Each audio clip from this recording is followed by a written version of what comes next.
had all this Caro corn syrup with red food coloring. I was completely naked, covered with like a loincloth for this performance in front of like the entire faculty of the school and all of like the highest level actors there, and just like screaming, crying, and like hitting my chest and, like really digging as deep and as authentically as I could. And it was one of the most terrifying experiences of my life. Like, I was so scared. Wow. And then I took a breath, and then it was gone. And it showed me something. I can engage all the way with this, and it's not going to absolutely kill me. And that was my first real brush with courage. It tapped into something very, very, very primitive.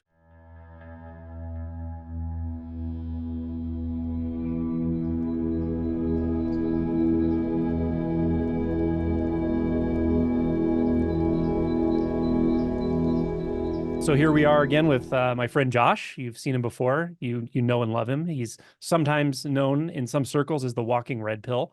And he shaking his head. I gave him that moniker one time just for fun. But anyway, yeah, Josh has a great channel called So Awake. You've probably seen it. If not, check it out. I'll put the links underneath this description. Josh has a background in performance and acting. And we've talked about this a few times casually, and it kind of came to my mind that this could be really valuable for people, both in the awakening process, which is what we usually talk about on this channel and what he talks about on his channel, but also people who are in training for performance, training for acting, or already established performers or actors, because Josh is sort of has established himself in both worlds, and so to speak. It has a lot of practice and training and experience with acting and even with teaching acting. And then, of course, now a non-dual facilitator full time. So having one foot in both of those worlds, I think he can offer us a lot. So welcome to the channel once again, Josh Putnam. Hi. Hello. Hello. So we've talked about your awakening. I'll put the link to that actually in this video as well, if anyone in the description, if anyone wants to see that, where we talk about Josh going through awakening and so forth, an interview about that. Definitely check that out. But I guess with this, I would rather start with just give us a little bit of background as far as your interest in performance and acting. How did you get interested in it? And then leading into like, what was your formal training? Yeah, it's kind of a funny story. Throughout high school, I was extremely engaged with sports, and was thought I was going to be a professional baseball player, actually, and my senior year in high school, I came out of the rotation early when they do pitching, and I ended up injuring my arm, and I was kind of like floating in the world because my entire life path seemed like it had just exploded. That's all I wanted was baseball. Wow. And I ended up getting offered I was going to go to Stanford. They were going to give me a scholarship and I was going to play baseball there. And the scouts, everybody just disappeared, once I had that injury. So I had to tour some Colorado schools. I didn't know what I was going to do for college. And the University of Northern Colorado was offering me, based on academics alone, complete financial aid. So it was the place I was going to go. In my freshman year, I remember telling the roommate that I had in the dorm the story, and he goes, "Well, why don't you do theater? It's kind of like the same thing." It's like it's a high pressure situation. There's a crowd, and I was like, "All right." So I memorized a monologue from Pulp Fiction, the Samuel L. Jackson one. The Path of the Righteous Man, that whole piece. And I went into audition, and they stopped me halfway through my audition, and they said, "If there's anything else you can do with your life, you should really do that." And I remember leaving so utterly humiliated and dejected because I had lost baseball and I had lost this new thing that I was kind of getting excited about. And there was this part of me that was just so pissed off that I was going to become an actor. There was I, that was I was going to prove them wrong. It Wow. gave me some fuel, I and love so it. it was I, pretty intense. dude, so I want to say a couple things about this. One is, as we talk about in awakening, often disruption in life, while it's the last thing you usually want when you're going through life, like to have the rug completely pulled out from under you and all of your expectations dashed, disruption is such an opportunity for investigating identity, right? Whether maybe it's in the acting space or performance, or whether it's with waking up. And that, what a disruption, right? That everything you thought you were going to be doing, everything you thought you were, probably had a lot of confidence in your baseball skills and all that, and probably your future was already happening in your mind. Like, of course that's going to happen. Of course I'm going to go play in college and pros, and then just total rug pull where you can't go back. So what a disruption, right? And then like double whammy, you find this new avenue. And yeah, I have a question though that's specific to this craft. What do you say to somebody who's in this process, like in learning to act or auditioning, and they get their rug pulled that way, or like just a massive heartbreak when someone just goes, especially in the arts, right? In the arts, you tend to like trust the experts in some strange way. And it's like when you have a mentor or somebody who's auditioning you tell you that, that's got to be pretty heartbreaking. So what advice would you give somebody who's kind of felt that? Yeah, I mean, there has to be, I don't know how to put this. I don't want to make it sound like a requirement or there's like some exact formula, but the piece that really seemed to be intact here was a sense of rebelliousness. Like, no way in hell you're going to tell me no. There was like a, no, I'm not going to stand for it. And the essence of rejection became fuel to explore further. And, at that period in time, I knew nothing of acting. First thing mistake I made is doing a monologue from a movie. You don't do that because the performer who did the monologue is already going to be in the director's mind. Second thing is I chose an African American man. I am not clearly an African American man, so I crossed a lot of boundaries that I didn't know existed. So there was all these bits and pieces, but it became like the fuel to really explore, and it was almost like delving into the pain of feeling like worthless, feeling completely rejected and not important and not valid. And this it echoed for quite a bit of my life anyway, with losing my parents and all these things too. That it was a final place of finally taking the reins of this existence into my hands at that time. And of course, it was somewhat misguided. It was definitely driven by thoughts and goals and things like that. But still, the number one thing is rejection is the fuel for what makes us artists, because it allows us to explore a little bit deeper. It allows us to break through what we think might be certain, and um, you know, something becomes really clear in that space.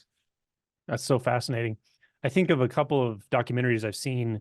I won't go into too much detail, but one of them was about Eminem, and it wasn't his 8 Mile, wasn't the movie. It was a documentary about his life. And he had all kinds of like street credibility for the rap battles they would do right in live in Detroit. But because he was white, and the at those time at that time, the way you became big was to be played on the radio. So the DJs were kind of not interested in playing this like white kid from the street on and so forth, even though the other rappers on the street really respected him at that point because he was so good. And he was so frustrated because he just couldn't get airtime, he couldn't get played.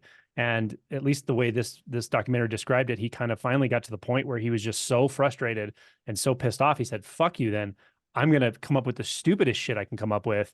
I'm gonna put it in your face." And he came up with Slim Shady, and he was an overnight sensation, right? So sometimes you have to go beyond, you have to have the rug pulled, and you have to be frustrated to the end of your will, like to the end of what you can even do anymore. And then somehow something just keeps going, and it's not always fully you, right? Fascinating. Something something breaks too in that projection of this outward experience of the validation and all that stuff. Well, if I can't get validation, then what remains? There was something there.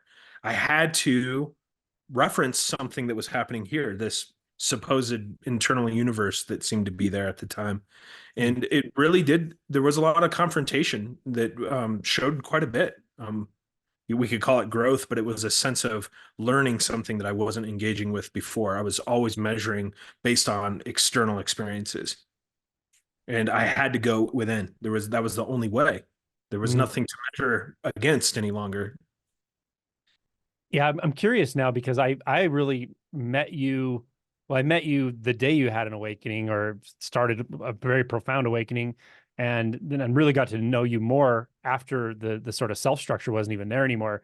So I can't identify you as an emotional person or anything like that. You just don't come across like that. I don't know you that way. But was anger, and you had mentioned this a little bit in the sort of shadow you went through. Was anger sort of a big part of what moved you, like anger and like what was behind it? Was it like a wanting to prove yourself? Was it a revenge thing? Was it just like a shaking your fist at the whole world, or what was there? Yeah. There was a chip, big chip, a lot of fire, a lot of anger, fuck the world, over and over and over. And I had to prove it. I had to be bigger, better, stronger, smarter, more adept than anyone else.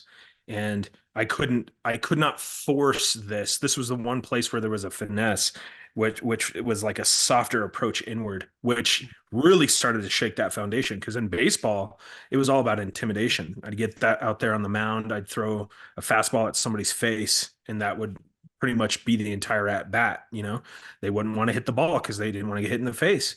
That was the approach all the time with any sport that I had played. And so it was a shock that I couldn't force this into action. I couldn't be pissed enough to make this happen. But there was still this undercurrent of like, I'll prove this. I can prove it. I can prove what I'm made of, you know? And I think you and I have spoken about this a little bit. There almost has to be a little bit of an engagement with rebelliousness along this entire path, but it can't be the primary driver necessarily either. But we almost have to have a middle finger up a little bit so that we don't conform constantly to this outside environment, you know? Mhm. Yeah. Yeah. What resonated with me when you talked about, I guess, performance or acting being that thing you came into, into contact with, it didn't work to push so hard. Like something else was required, right? That what I related that to personally was like interpersonal relationships, like romance and stuff in my younger life was so frustrating, but pushing didn't help. Like, becoming frustrated didn't help. It was like it required me to just access a different part of myself that Yeah. my the maybe the masculine side of myself or the frustrated side of myself didn't want to access because it thought the answer wasn't there, but the answer was there the whole time. And I'm in performance, I'm sure is rather like that because I've only done improv, but improv has that aspect to it. Like you have to really surrender to the experience of what's happening right now, or if you try to force an agenda on it, it just doesn't work at all. So can you talk a little bit about that, how that plays out in performance? Yeah, I mean, it cannot be forced. There's something that the experience kind of arises on its own. So to give you a little bit more context is that was freshman year in college. I started doing student directed one act plays, auditioning for those, and I was getting various roles. And the whole view was I have to apply something, I have to add something to become a character. I had to become something else, but it was all superficial. And then finally, around junior year in college, I had gotten a role that for some reason I'd really connected to this character. And he had just lost his family. He was an alcoholic, all this stuff. And for some reason, it tapped into something really deeply emotional. And there was a realization instead of adding layers, it was like peeling off my clothing, peeling off my skin and revealing a part of myself that I did not want anyone to see. I didn't want to see. And it was this absolute vulnerability, this fear, this sadness, this little innocent boy who was just like dying inside is what it was like. And I took the risk. And on stage, I had demonstrated that I just allowed whatever to come forth that wanted to come forth. And I got a call from the chair of the theater department. And he's like, "You don't even have to audition. I want you to be in the program." And it was like a dream had come true because year after year after year, I had been rejected, auditioning to get into this program. And now I don't even have to audition. And he wants me to be in the program. And it was like, it was an epiphany. It was, oh my God, I don't have to bring a torch and weaponry to make this happen. It's more about laying down arms, is what it Mhm. became. It was very clear at that point. But it was a massive sea change in the way I saw everything in the world, too. That, oh my God, it started to show itself and apply everywhere. I don't have to force anything to action. I can just really engage with what's happening right here, and it just starts to occur on its own. And it really started to unfold that way. Mm, that's beautiful. That's so much like it reminds me exactly of the process of moving toward awakening with a sort of vigor and a spiritual, I don't know, like warrior spirit and being willing to work hard and inquire and sit and just push, and just drill in to the identity and all the things we think we're doing. And and it just fails. It just fails again and again and again. Not that it's not valuable to do it, but what ultimately happens is it exhausts itself. That belief that you can force reality to do what you want it to do, you can force an awakening. It completely fails, and then when it fails, you realize awakening actually was here already. It was really already here all the It time. is, it's an exact parallel. It is an exact parallel of that experience. And what I had discovered is I didn't have to work so hard on the whatever the skills of acting seemed to be. It was naturally coming forth. And it was like shocking because I was like, I don't actually have to do anything except engage with what's already here. And it was just like time after time after time after time, I would have professors that did not seem to like me initially go, I don't know what changed, but that was one of the most riveting things I have ever seen. And it was just like mind blowing because it wasn't engaging with what I should do. It was with engaging with what was just coming out. It was just on its own. It was just exploding forth, you know? And so that almost looks the same as when it comes to the practice with spirituality too. Some people mistake the practice, which is a finger, it seems, for the moon. And it helps us engage in some ways, but other times it can become its own fixation. Mm, absolutely. Yeah. So what would you tell somebody who, whether it's with acting, whether it's with performance, whether it's with just trying to be vulnerable with another person, whether it's for awakening, who really feels, can identify with what you're talking about, feels stuck in that, it's that sort of angry, pushing, really wanting to prove myself and force this to happen. And they resonate with what you're saying, but they don't know how to let that armor down. They don't know how to find that other part of yourself that really is really, I think, is at the root. The anger is the spear tip, but what's at the root of that is the hurt one, of course, the one who has built the armor of anger to keep people out of its way, to protect itself. How to get back to that? How to drop into that? I mean, I know there's not an exact way for any given person. They're going to find the way. They have to find the way, but I know it's possible for anyone. And so I always just try to find new ways, new paradigms, new pointers, new support to say, you definitely can do this. What would you suggest? Is it something external? Should they go and put themselves in a situation that actually compels it, like performance? I've actually recommended that to people sometimes along the awakening path of like, go do some improv, try something different, put yourself. So would you suggest something external, or is it a combination of that and internal work, or what might you suggest? Yeah, I mean, truly, I think both have some value. Sometimes we can get really caught up in the hamster wheel when engaging internally. This is acting as well. There's actually two approaches. There's what they call external to internal work, where you put your costume on, you have your hair styled in a specific way as your character, you look at yourself in the mirror, and you start to feel what it feels like to be that character, and maybe it'll start to soak in. And then there's another approach, which is internal to external, where you get into the motivations, the emotions, the what they call the magic if of the character. If you were this character, how would you feel? And have that kind of start to come from the inside out. It's definitely a little bit of both. Might as well experiment. One thing that really showed up at that period of time in life here was um, there were a lot of pieces of life in general that were pointing that direction as well. And it was something in me was paying more attention. So, like going through a breakup with a girlfriend and all these other things was giving me more access to something that was seemingly always present. And that really, really helped. So, there were some external aspects that made me look within. So I would say they're both are valuable. And if you're not able to seemingly touch into it, playing with the internal, then experiment in your environment and see if there's something that gets fired up, something that gets triggered, because it's all fuel. Life is the best pointer for sure. Mm, yeah, yeah.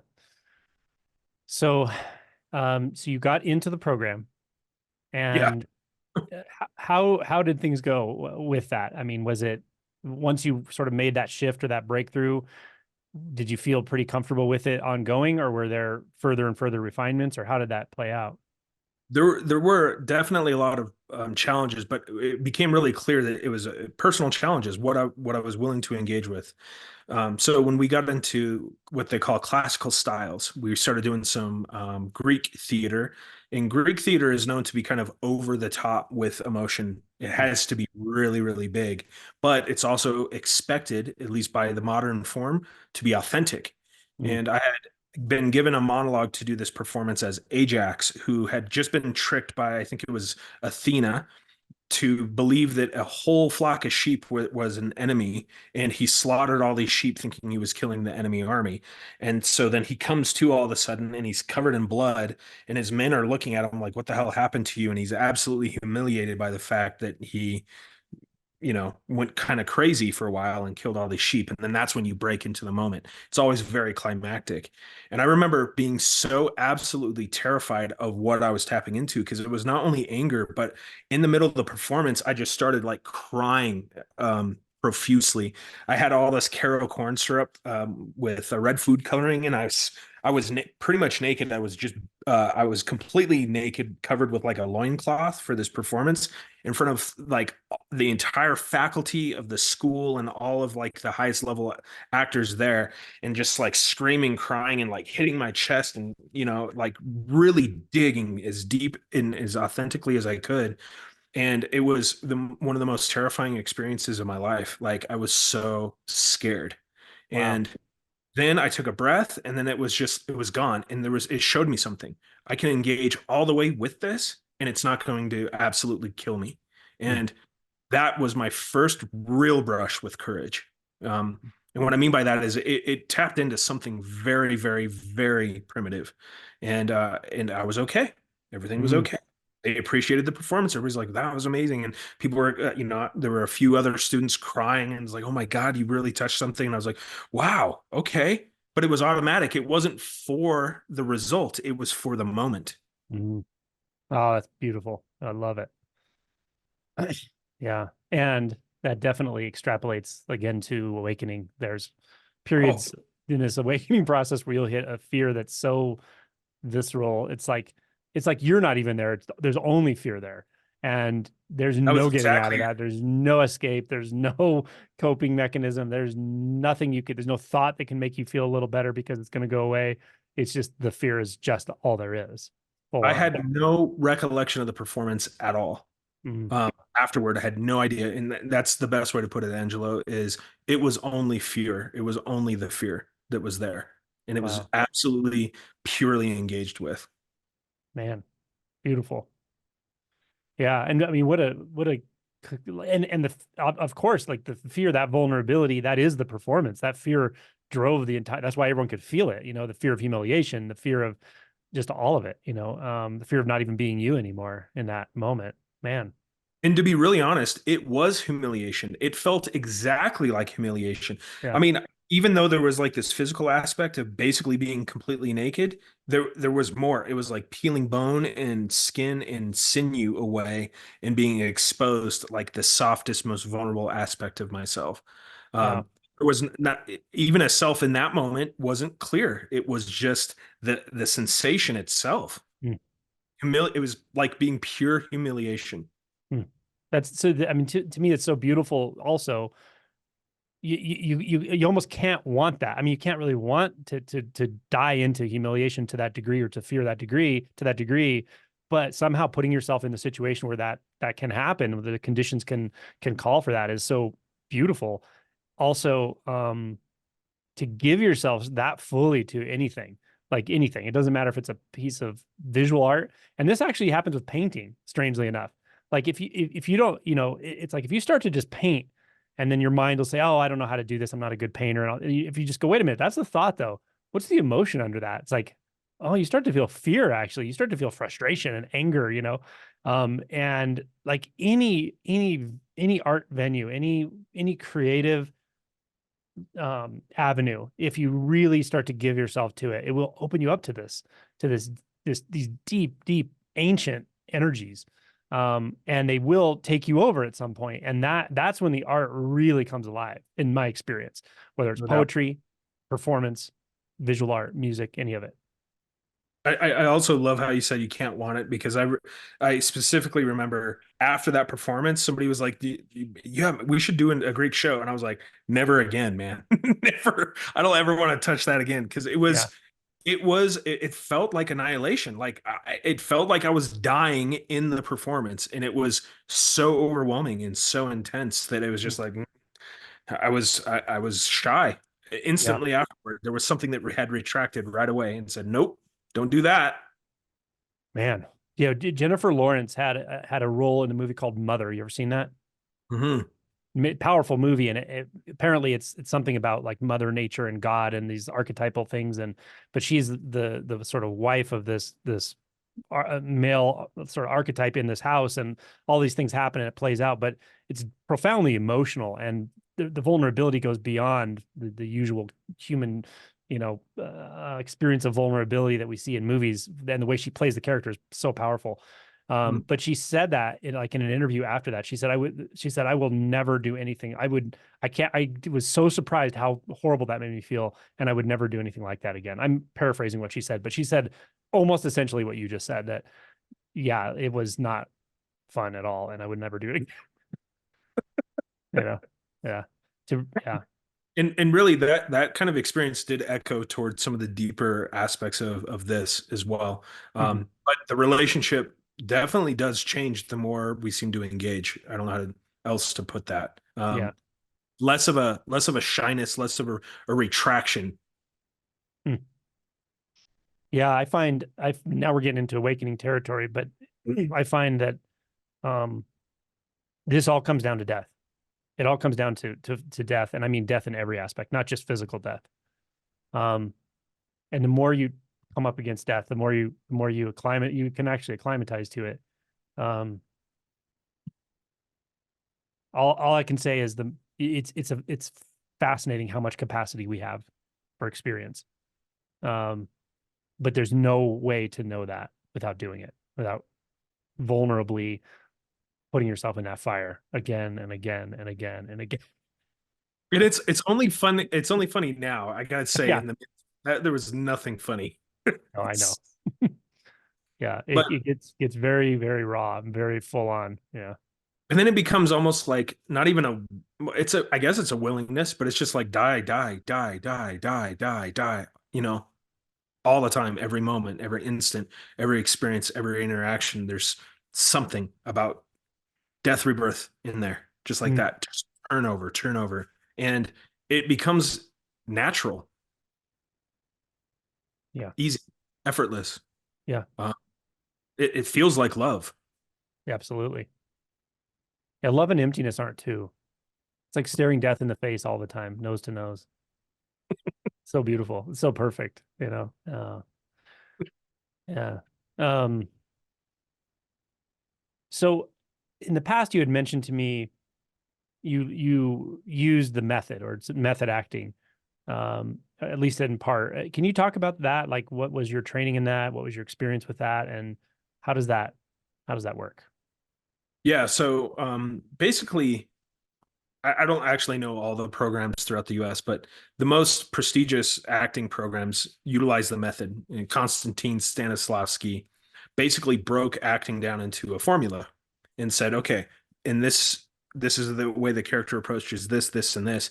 And as I started learning about that on an academic level, it became really clear that this was an application of everyday existence, everyday life. Like this is no different. The mantra that almost started coming up was acting is life. Life is acting. It's the same thing.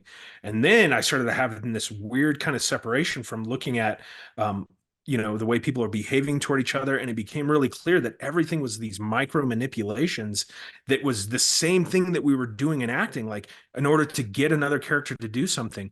One character getting another character to do something, and I'm like, oh my god, that's all that's happening between every relationship that I seem to know. And it started becoming like a very surreal experience.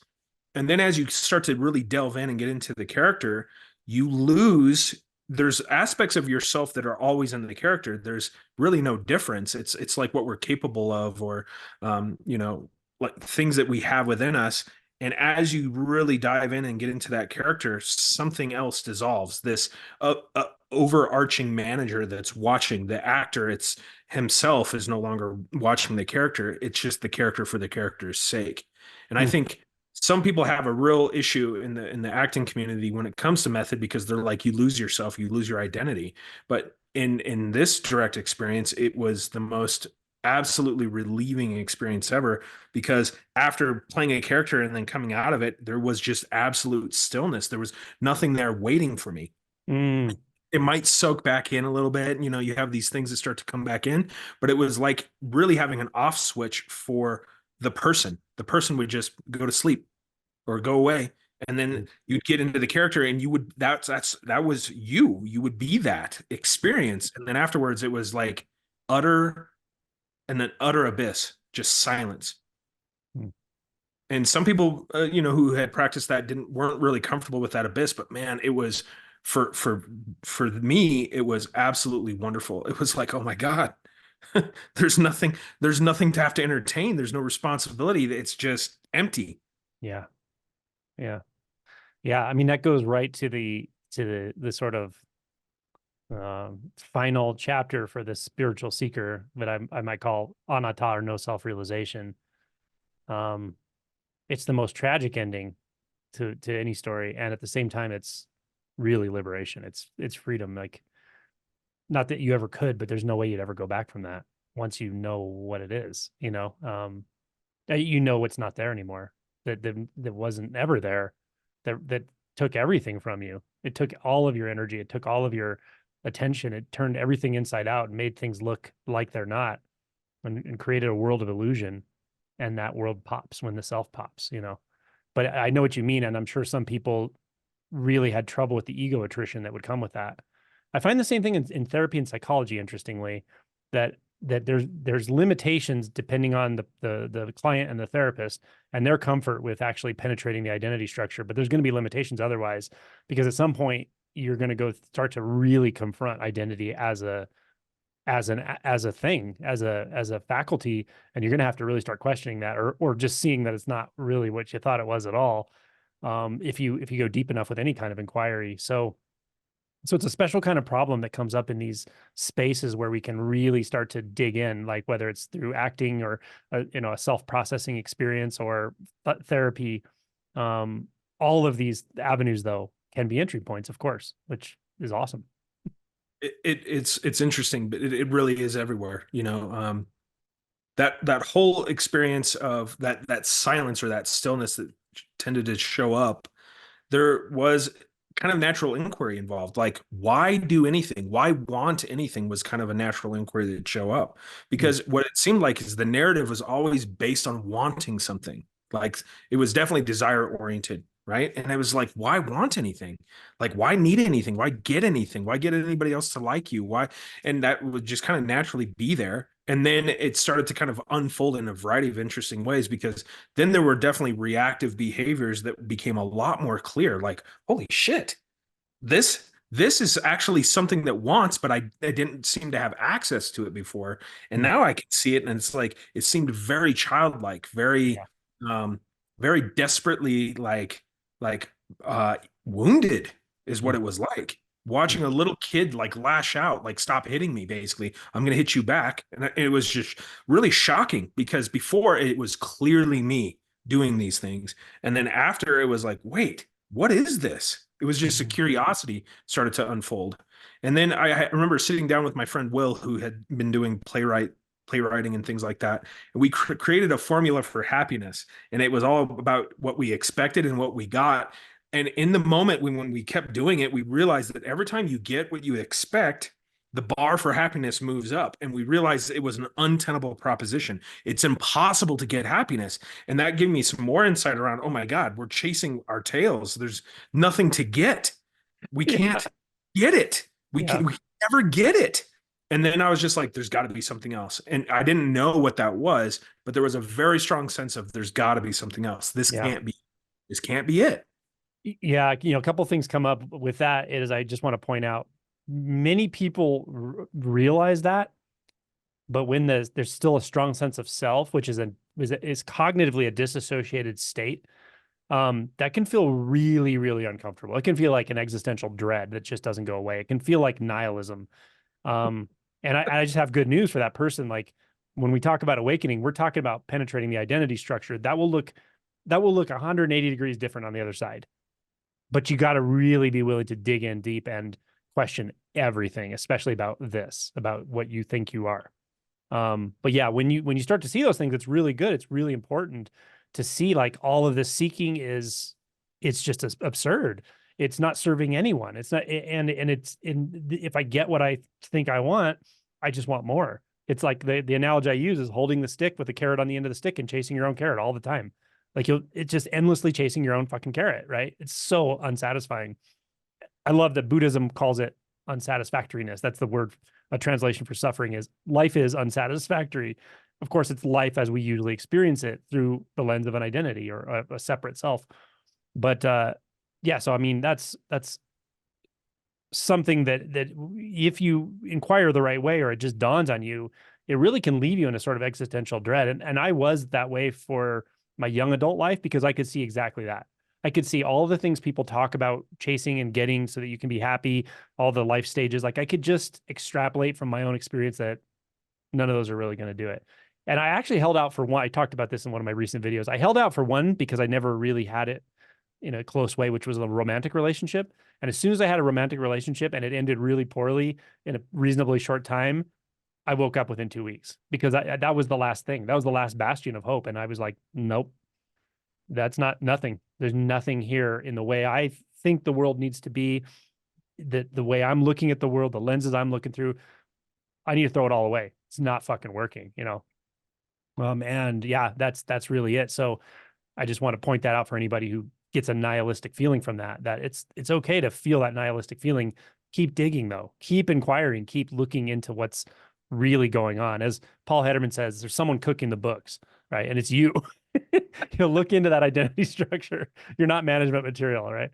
Um, You know, the piece that I really appreciate about that too, because I think that was the first taste of existential dread was like, oh my God, this is a zero sum game. Basically, it became so clear was whenever there was a bit of silence or a bit of that emptiness, what remained was something that there was a reluctance to engage with. And it was, what I could just say, a general sense of a stress response that I didn't know anything other. It was like, it seemed like the basis of my existence. And I mhm, could feel a general contraction right behind the navel. And it was like, fuck, I don't like this feeling. And that was where I learned some more engagement. That's where I learned that's basically where the proving ground of emotional intelligence was I this is all that seems to remain. I got to know it somewhat. And then there were still other pieces of like, oh, I'm still going to chase the house. I'm going to chase the girl. I'm going to chase the job. Those pieces didn't just die, but there was still something that was like observing that outside of the game.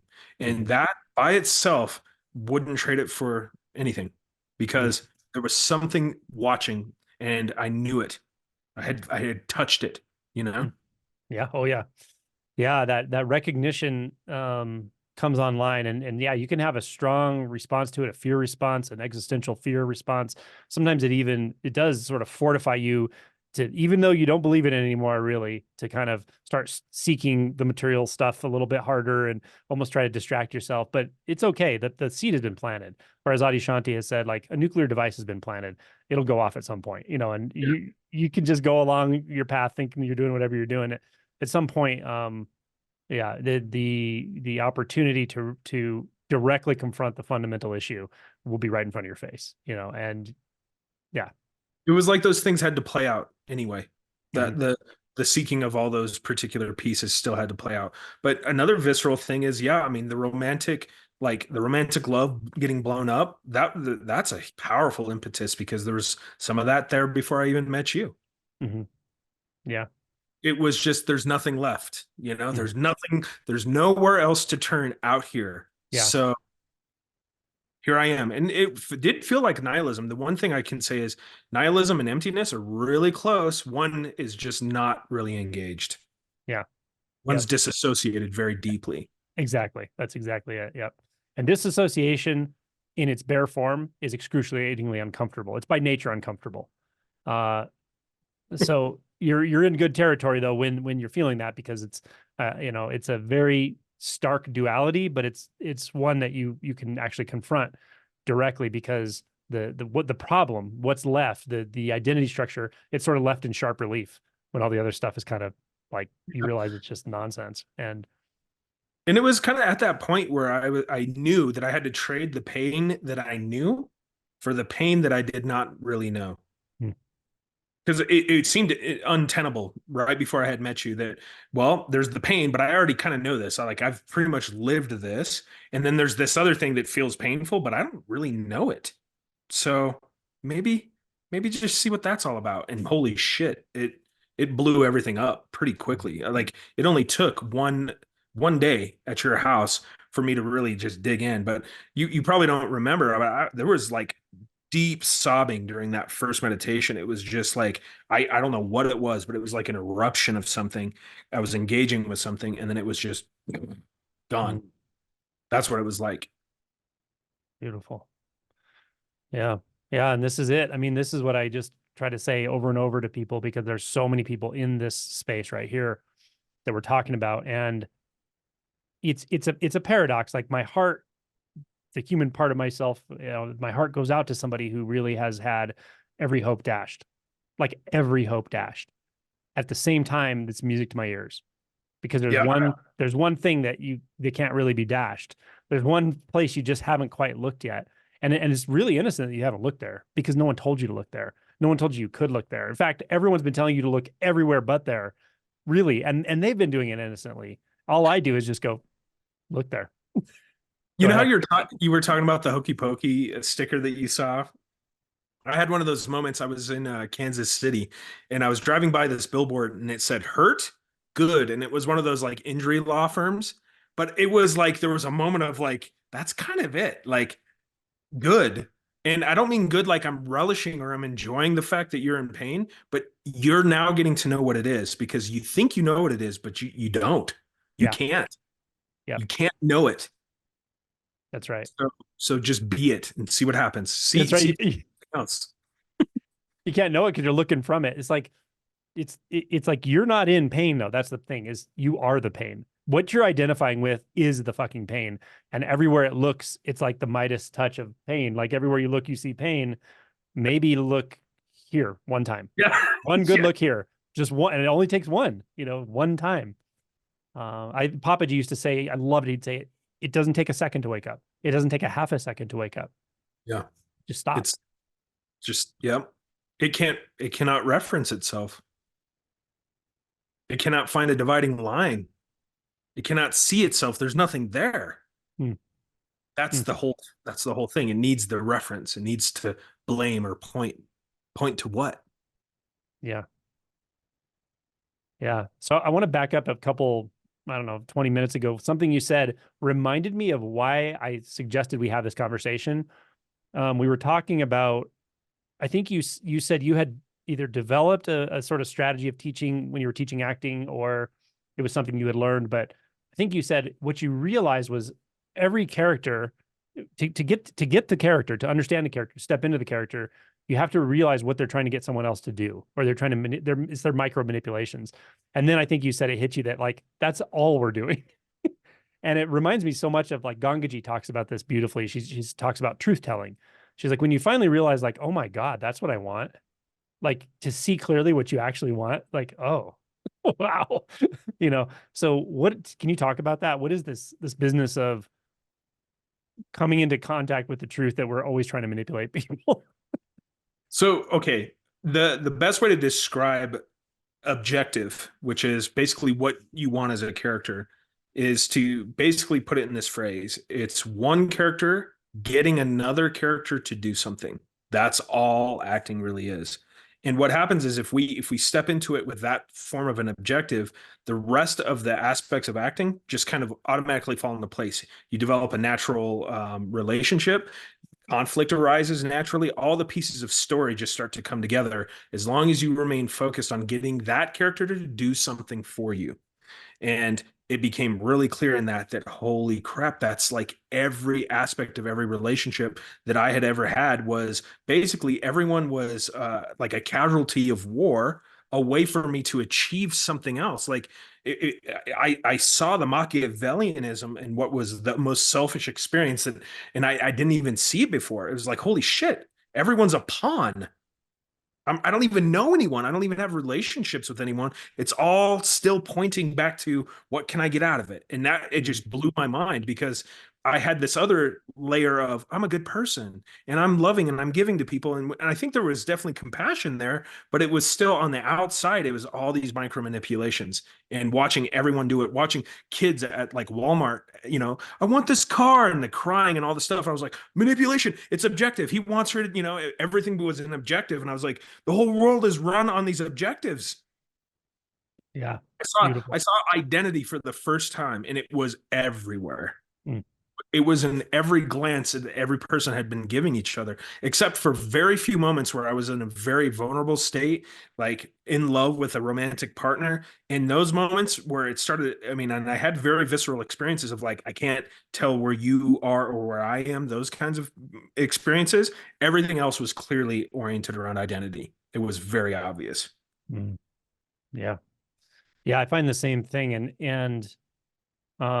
There's a lot of variation when interacting with people in regards to how much of that I feel now. But looking at it from my own perspective, going back, um, that's pretty much every time I would encounter a person, there was some kind of motivation. But I was identified with the motivation. So it's not Right. obvious that I'm trying to get this person to like me. I'm Yeah. trying to get this person to validate me. I'm trying to get this person to believe me. I'm trying to get this person to think I'm smart. But if you see, like, you're actually walking around doing that every time you open your mouth, I mean, it's a hard pill to swallow at first, It but is. It is. it's the truth. So you might as well see it. And then you have access truly to a different way to live, even if we're not talking about awakening, to a very different kind of authenticity with people, with where you can actually just really enjoy people where they are without having to try to make them this way or that way or be this or that. You can actually see what's there. But what's funny is when you see what's there, if you see it accurately, you'll also see what's here accurately, and it turns out to be like not a heck of a lot actually. um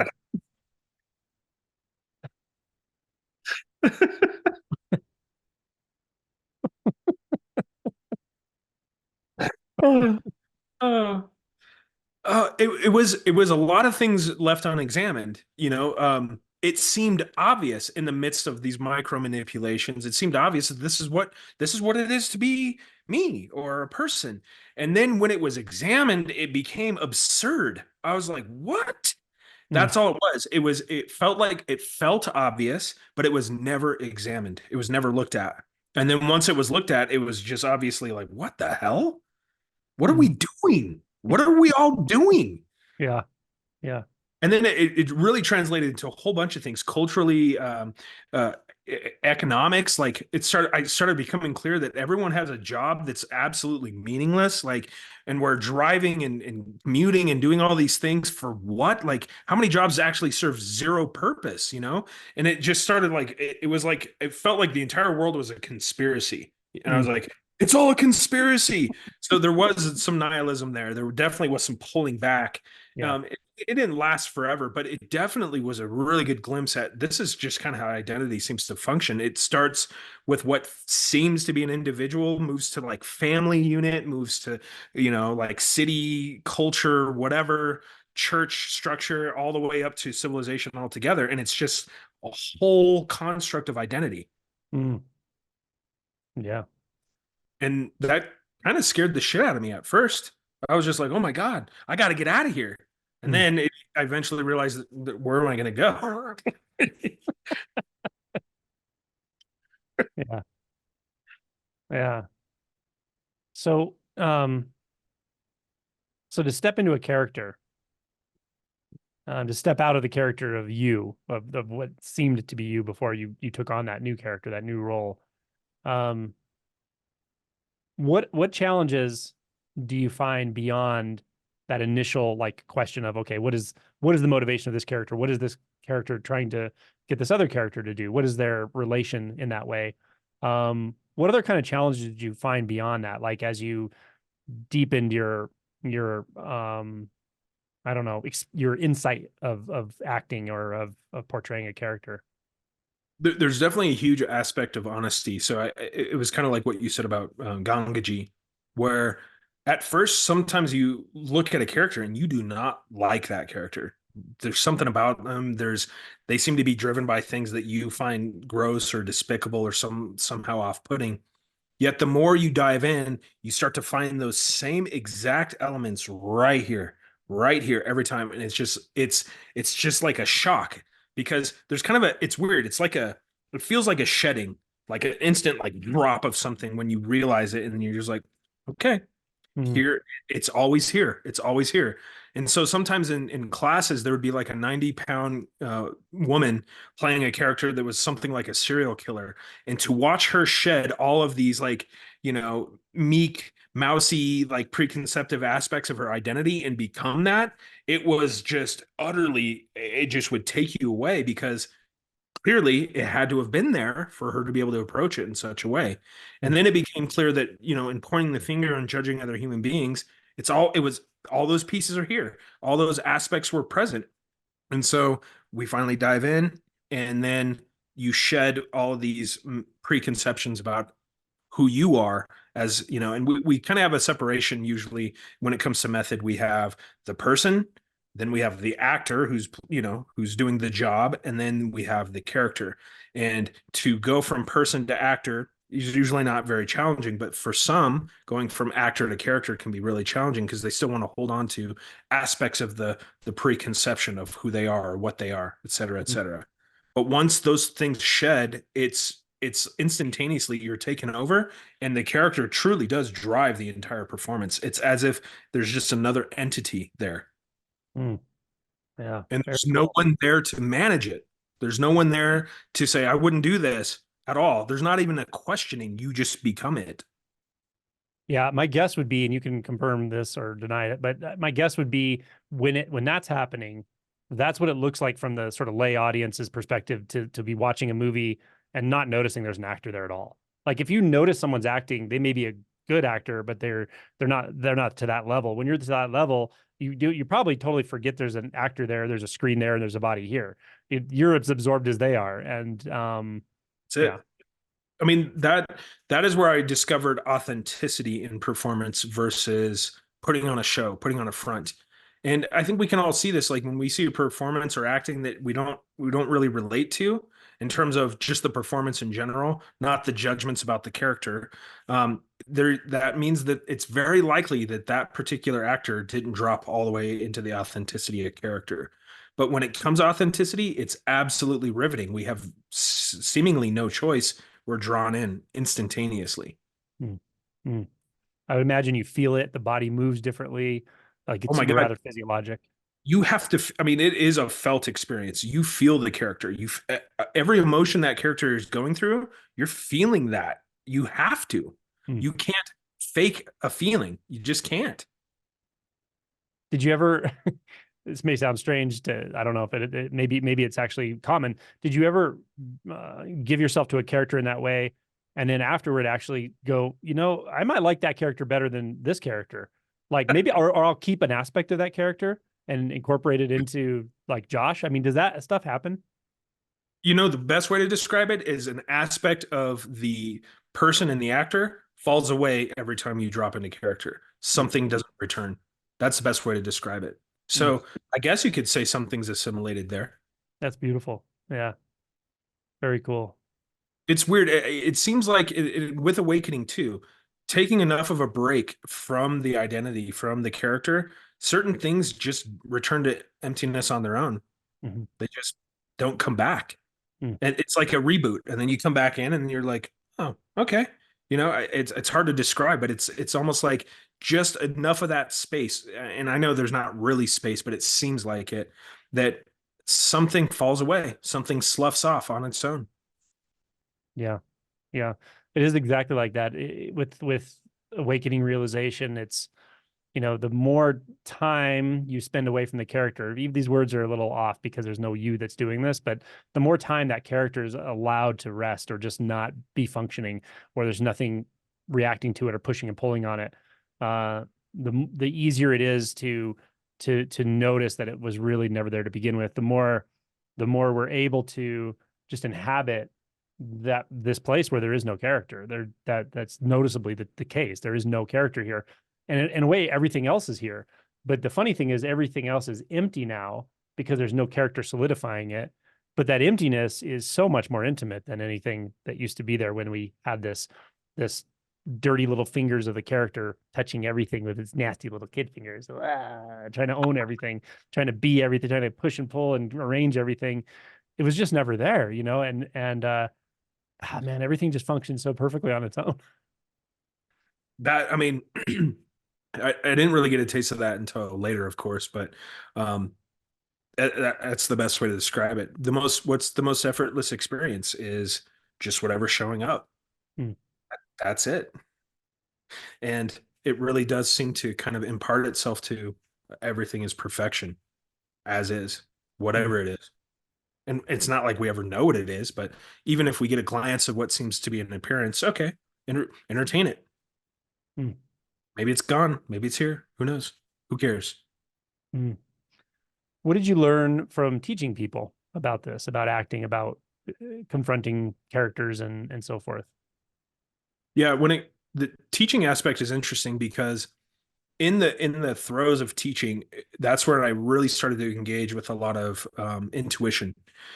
To teach from the mind is a very exhausting experience. To teach from this place of like constantly drawing upon techniques and things like that. And what I started to realize is if we in performance, if you reach the whole person, primarily with kids is where I learned this, is if I connect with the kid, then the rest of the skills are actually useless because all we're really doing is demonstrating something in the most authentic way possible. And even if it doesn't fit the vision, seeing the kid come from a very authentic place is instantly captivating.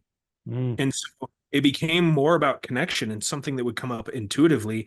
And it would just be words coming out, ways to share, ways to connect, strange, practices or something like to sit down face to face and like say lines while keeping eye contact and things like this would just show up on its own.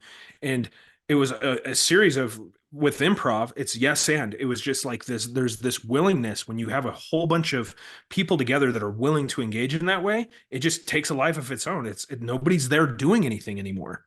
Mm. We become like instruments or something. Mm. Beautiful. And so teaching became really easy because there was no preparation needed anymore. It just show up all the way, and then it would take care of itself. Mm. And the Oh, days that were a little bit more challenging were the days where there was headiness, always. do you find kids easier to teach when it comes to acting than adults? Do you know kids have less chance of getting in their own way in their mind and so forth? Are they better at maybe I don't know if you would call it imagination, but just role playing or just playing? Are they better at that naturally? They're definitely more likely to engage in acting in an improvisational way. They're already so in touch with just kind of play in general without necessarily rules or some outcome being sought after. There's some things that are less refined, like some of the basics, like projecting the voice or being what we call cheating out or facing the audience. But Mm. those mechanical things are easy to teach over time. Mm. What I've discovered with adults is something switches from childhood to adulthood where adults are so much more focused on outcome. It's all about outcome. It's all about result. It's all about outcome that they're a lot less likely to engage in the unknown experience of what seems to be improv play, just free play. And once they kind of switch that off or something switches, they become children instantly. Mm. Maybe larger bodies, but they're kids all over again. Mm. That's what I saw when I watched improv. People who I thought were really good at improv or just very natural is it really looked like play. Like it was like so absurd in some ways, the stuff that comes up in improv, but the fact that they're inhabiting it so fully and they believe it and their bodies believe it and everyone's bodies are interacting in such an authentic way. It's just so funny and so fun. And so it just has something, there's something to it. I don't know. I don't know what the word is. There's something to improv that I've really never quite experienced in any other art form when I watch really good improv. And on occasion, I've been in that much in flow with improv. My challenge sometimes with improv was I haven't done a lot of it. I've done some. My challenge is more like I can't imagine things anymore. Like I used to have a vivid imagination, and I really I can't imagine things, and I can't. And drama doesn't come naturally to me. Sometimes people would get in an improv conversation, and the drama is just like right there. All of a sudden, this like familial drama and the arguing back and forth, and I'm like, I can't even imagine that stuff anymore. It's hard for me to do it. But some parts of improv are very natural to me, like the movement stuff, and you know, but yeah, when I watch improv with people who are just really good at it, um, it's so organic and so funny, and it's just performance art. It's just so fun. Yeah. The piece that's really juicy there is the predicate aspect of improv, the yes and kids, they just want to say yes. They just do. So if I'm like, okay, your foot's stuck to the floor, the kid's like, oh, and he immediately starts playing with that. It seems like adults, there's a switch that can happen where there's a no. I need to analyze, I need to figure it out before I agree. So that there's an automatic boundary right there. And Mhm. so to start to break that down is to step right back into the yes.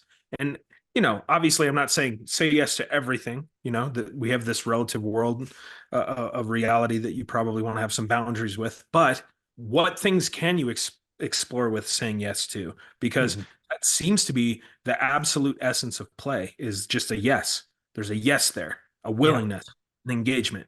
Yes is engaged. Yeah. Yeah, well, once this matures, and I think it's really important to address the boundary thing and so forth. Obviously, we're not saying say yes to anything, um, but there's a very interesting paradox here because once this matures, saying yes actually becomes so intelligent and skillful that you can actually say yes to saying no and it makes saying no very easy sometimes. Whereas before, if you're in your head about, oh my God, I'm gonna have to tell this person they're not gonna like it, and we're gonna have this kind of conversation. And sometimes it's just the thing that needs to happen, and it happens, and it's like boom, and you feel it, and you can feel it, what they feel and you feel, and you mirror it, and then you just move on. And it's like, so Yeah.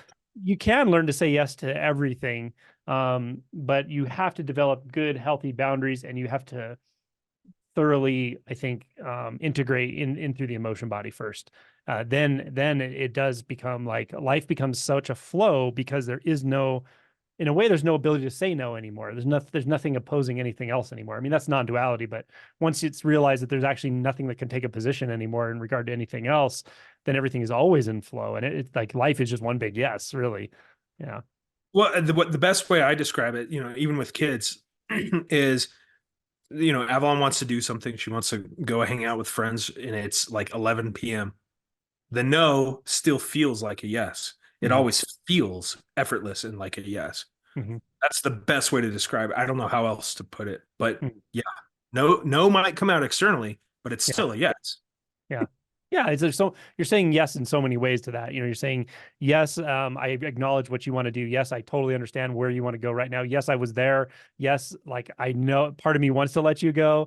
Yes, I Yeah, love you. yeah, Yes, I want you to have good grades and wake up in the morning and not get into.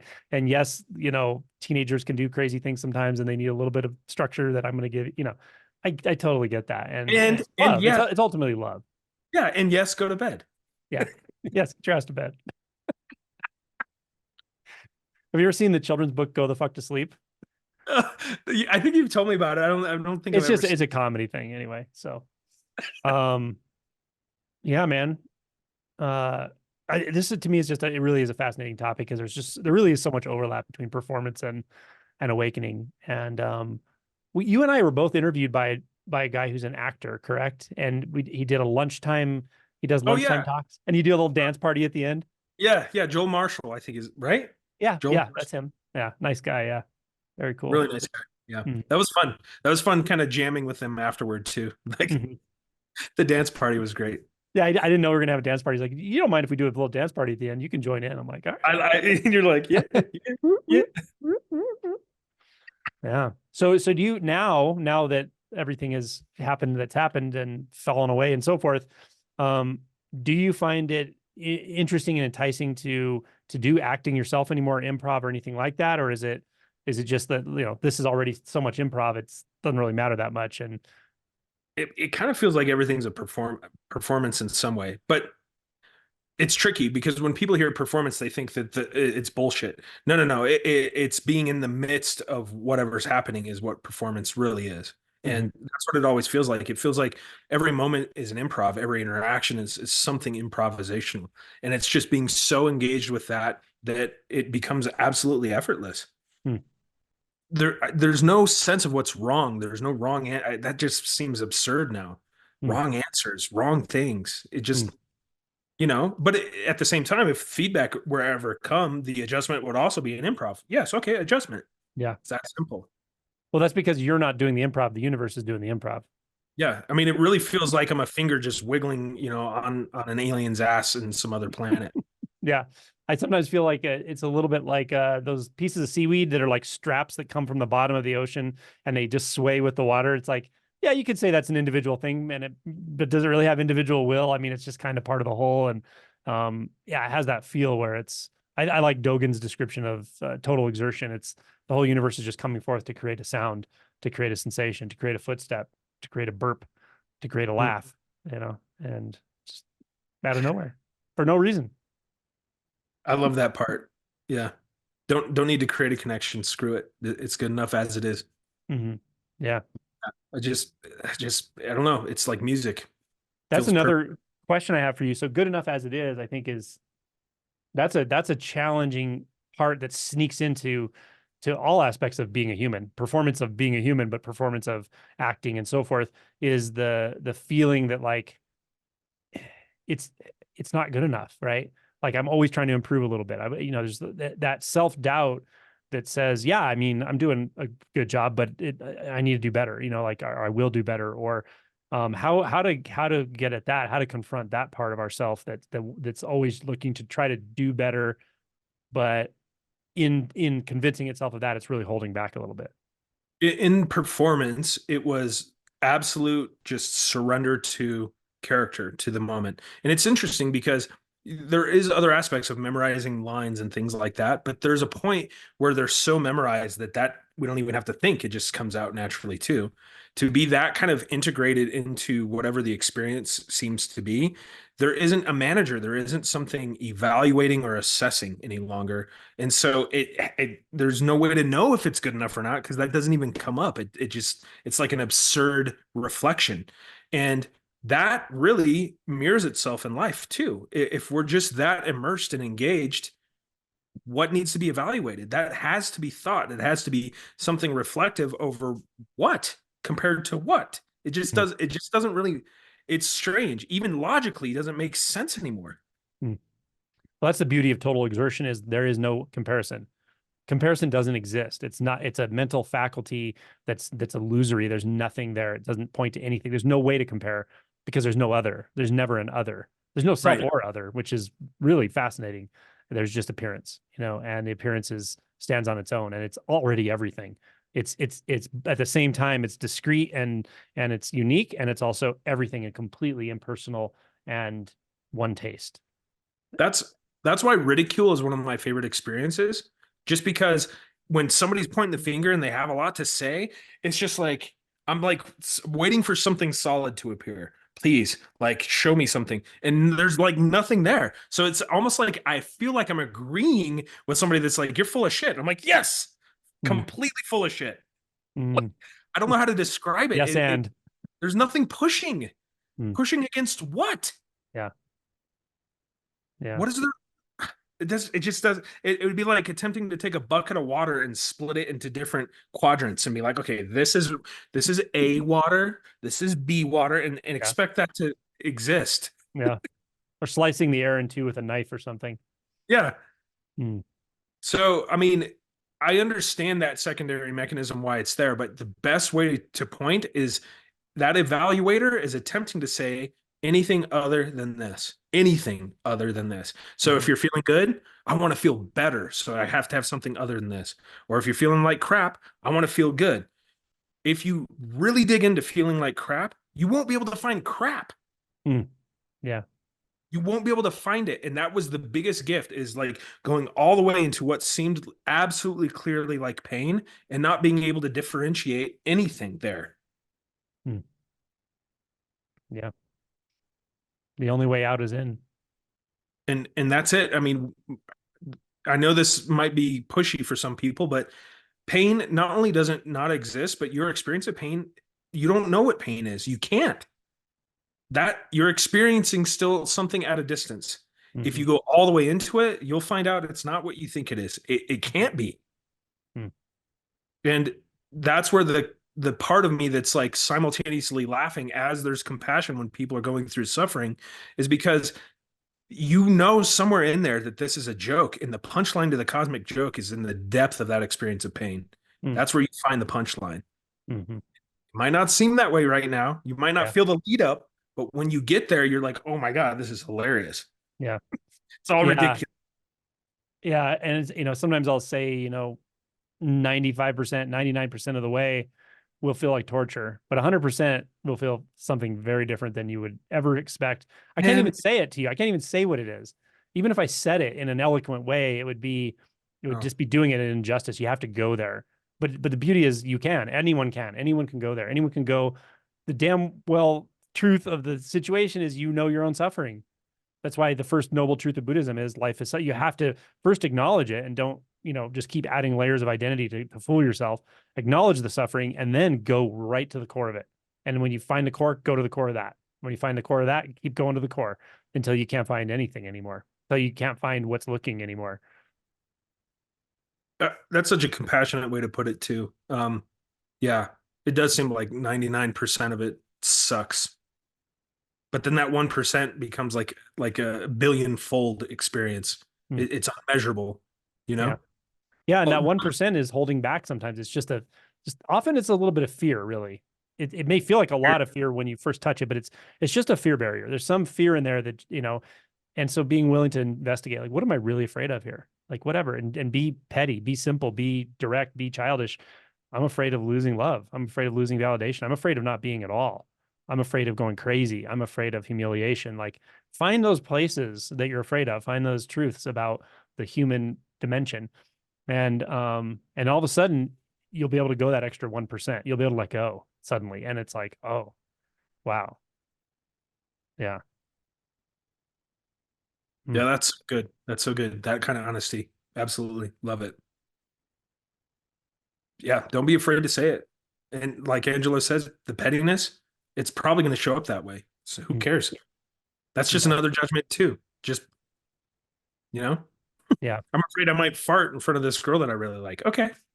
yeah. Rejection, all those bits and pieces.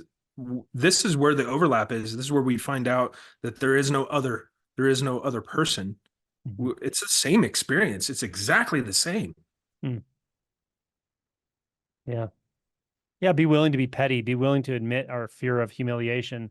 I mean, this is the road to liberation, because inauthenticity is sort of the antithesis of ease. Inauthenticity, and even that's innocent ultimately, but it's a chore we put ourselves up to, and put so much energy into it. And man, it just kind of it just ruins the punch somehow. It just puts a little something in the guacamole that shouldn't be there.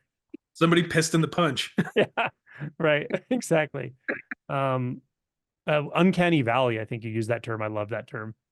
Something just feels a little off if an Right. actor is really inauthentic, or there's a significant amount of inauthenticity sneaking into a role, especially if it's supposed to be maybe a vulnerable or emotional role, and someone just can't let go. It's gonna feel like uncanny valley. It's gonna feel like something's just like, it's off. It feels like deception. Hmm. Yeah, That shows up in interpersonal relationships too. I don't know how to describe it, but there's just a visceral like flavor or an essence or a scent of when someone's being deceptive. It's like I don't know what's being picked up on. I don't know how, but it's just yeah, like nope, that's not authentic. I can just feel it. hmm, yeah. And so Avalon's like, I can't lie to you, Dad. I'm like, you can, but I'll just know somehow. Why would you want to? Yeah, fascinating. Well, anything else we haven't covered for the moment? No, this was awesome. It was really cool. Yeah. I hope people get something out of it. I'm sure there's got to be some viewers of these channels that are in performance and into performance, and there's so much crossover. And man, I mean, when I met you, I know I've told you this before, and I've asked you a few times, like after all these shifts were happening and so forth, of like, what kind of work did you do before? What did you? And you were like, ah, nothing, nothing. I don't know. I grew up in kind of a rough situation and whatever. I'm like, no, come on, man. Like, what? Because you were so prepared to just let go so fully and to just navigate all that emotion. And like you just did it for a few years straight, but you just knew how to do it somehow, or you intuited how to do it. But now I know, I mean, like unpacking this, like you had done so much of this work in acting, in performance, in going through the barriers of that and working through the emotions of it and learning about vulnerability and learning about giving yourself to the character. And man, it's so valuable. It's so valuable. There's so much crossover. But like I always say, without the insight, you can do a lot of emotion work, you can do a lot of internal work, you can do a lot of you can know yourself at a very deep level and still be massively suffering. Like you talked about, you can come to a place where it feels rather nihilistic or just hopeless. And that's why the insight is important. The insight that would point to the insight that I can't tell you what it is. It's not a thing. It's a process, and it's a transformation, and it's about identity. It's about what you take yourself to be. Go there, go there, like look into it. It's so worth it. So worth it. That honesty is huge. Curiosity too. I think you'll find that you're naturally courageous. That's like truest nature right there. You are that. Mm. Stay engaged, and you show yourself somehow. Talk about that and being naturally courageous. I know a lot of people who I feel are pretty blocked around courage. They don't necessarily talk about it as such, but what I feel is more self-doubt than is reasonable. More self-doubt than I can look at that person and see that they warrant. I look at them and I say, there's no reason for all that self-doubt, but people carry so much self-doubt.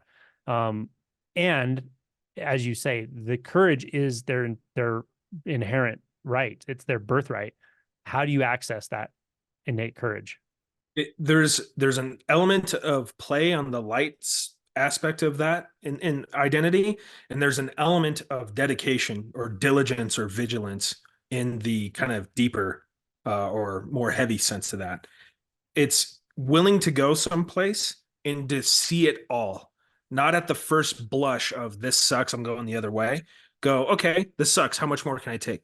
How much more can I take? How much more can I take? How much more can I take? And what you find is, holy shit, I can take a lot.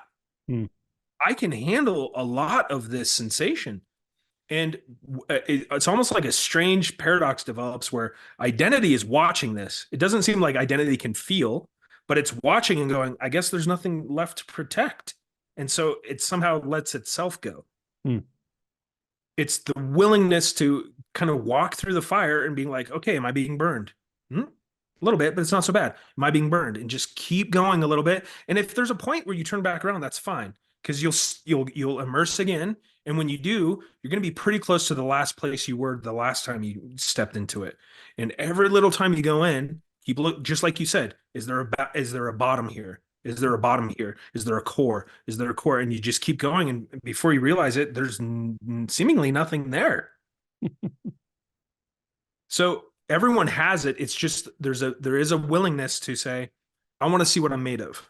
A little bit of that. And that's, I guess, when I was talking initially, the middle finger, the rebellious nature of, nope, I'm going to see what this is. Nope, I'm going to see what this is. Nope, I'm going to see what this is. And maybe it gets overwhelming and you pull back. That's okay. That seems to be part of this for us.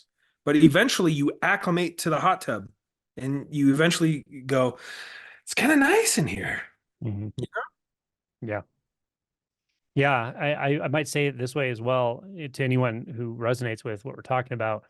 Um, you've been sold a lie, really, that and the lie is that you can't handle those sensations. It really comes down to that kind of simplicity. It's about sensation ultimately. And a lot of times we're like, oh, I can feel sensation. I can put my hand in some warm water. I can pinch my skin. But wait till you're emotionally triggered. Then can you feel sensation, or do you end up here very, very quickly and into resistance and reactivity? And that's really where the rubber meets the road. In those moments, you can also feel sensation, but you've been taught, and not even overtly. If you were taught it overtly, you could probably more easily reject it. You've been taught it subliminally through emotional impressioning and through behavior and through as you were forming your own identity, you were learning this that you can't handle that, but you actually can. You actually can handle all of these sensations. You can handle inhabiting this human physiology. You totally can. And the courage is just proving it to yourself that you can. And sometimes some stubbornness comes in. For me, there was some stubbornness as well. Like, what the fuck, man? I can tell this is bullshit. There's some bullshit going on around here, and I know it. I don't know who's at, I don't know who's doing it, but I just knew it was bullshit, and it's just a rebellion. And so sometimes that comes into play. Sometimes it's just really more of a curiosity, a natural contemplating curiosity. But just look into it and find out, do I really have to react to anything? Do I really have to run from anything? Do I really have to distract from anything? And just be willing to put those distractions aside just a little while. You'll come back to them later, probably for a while. Put the distractions aside and just, can I actually sit here and feel this? Can I actually handle the sensation in my chest right now, in my throat, in my gut? It's something saying run, run, run, run. That's interesting. That's a thought, but no, there's a sensation here, and the sensation doesn't say run. It doesn't say anything. You know, just keep doing it, and you'll at some point the natural courageous spirit of truth, of living truth, will come online, and it's sort of personal and impersonal, and yeah, yeah, And your hokey pokey reference is a great almost practice for this too. Put your hand in it. Okay, take it out. Now put your hand in it and shake all around. Like keep going, keep entertaining it, keep dipping in. And you might find one that's really intense. Okay, play with the surface for a while. Stay with it. I that's what mean, it's what all else is about. there to do anyway? Like the whole do something? What are you gonna do? Yeah, Pretend yeah, it doesn't exist? You're always gonna have a connection to something there. It's the yeah, wild universe of just what the hell is going on. yeah. That's it. If you have two choices, really, you can address that which is right there and it's been waiting to be addressed your whole life, or you can do anything else. And anything else is the same thing, actually. It's all the It's same. running from that. It's all the same. Well, and here's the thing. I think some people need to have that play all the way out too. Sure. Yeah. I tell people that sometimes where Osho said something that I come to agree with, that sometimes you have to actually build an ego before you can really do ego attrition. um you have to have some kind of intense goal directed sort of activity sometimes in life. You may have to really try out the relationship thing, and actually struggle to get it right to some degree before you realize, like, oh no, it really does not pay off in the way I was hoping. It pays off in some way maybe, but it's doesn't deal with that deep unsatisfactoriness. Success in the financial sector, success in the career sector doesn't either. Like, sometimes you actually have to go out and do that kind of stuff. And sometimes, just based on the conversation flow with someone, if I know them well and I can just feel it, sometimes I just tell somebody, I think you just have to go out and suffer more, because they're negotiating so much. Yeah, They yeah. know where to go. They know where they need to go. They're clear on that, but they're like, yeah, but I just don't really want to go. I kind of want to do this, and they're just hemming and hawing. And I'm like, go suffer a little more. Go suffer for a couple weeks, another month, or even a year. You'll come back here and it'll look very different to you. And It'll look like a warm pool of water you want to step right into. and the best, I mean, truly, you don't even have to go looking for suffering. Just live all the way. Mhm. It'll show up. Yeah. Just live big. You have a notion, go with it. You're gonna Mhm. run into something. Yeah. You don't even have to go find it. It's gonna be there, but live, like live, live, live, live, live, whatever that seems to be. Yeah. Those breadcrumbs will guide you all the way home Mm. if you pay attention, especially if you pay attention. Pay attention. Yeah. And the only thing that has really come up kind of recently is that maybe the best way to describe what this experience is just the attention of consciousness, whatever that even means. I don't even know if that's real, but it seems to be attention altogether. Yeah. Yeah. The Because one when you Zen said master. disassociation, that was it. I was like, it's all disassociation. Mhm. Yeah. Yeah. Sorry, you were saying a Zen master was saying something. A Zen master called it the mellow maturity of consciousness. Um, but before, it's a disassociated immaturity of consciousness. And it always feels like lack, and it always feels like seeking, and it always feels like isolation. Like, my favorite song ever is Eleanor Rigby, because it tells the stories in there, but all through the song it just goes, all the lonely people, all the lonely people. Where do they all come from? All the lonely people. It's like isolation, isolation, isolation. That's the epidemic. Everybody feels isolated, and all the behaviors come from that. And Mm, it's based on fundamental misperceptions of duality, but there's a lot protecting you from seeing those in very direct ways, so that you can dissolve them. And mm. what it is a reactivity, and disassociation in consciousness allows that reactivity to seem like it's really happening. It's not even really happening, but it sure feels like it's really happening for a while.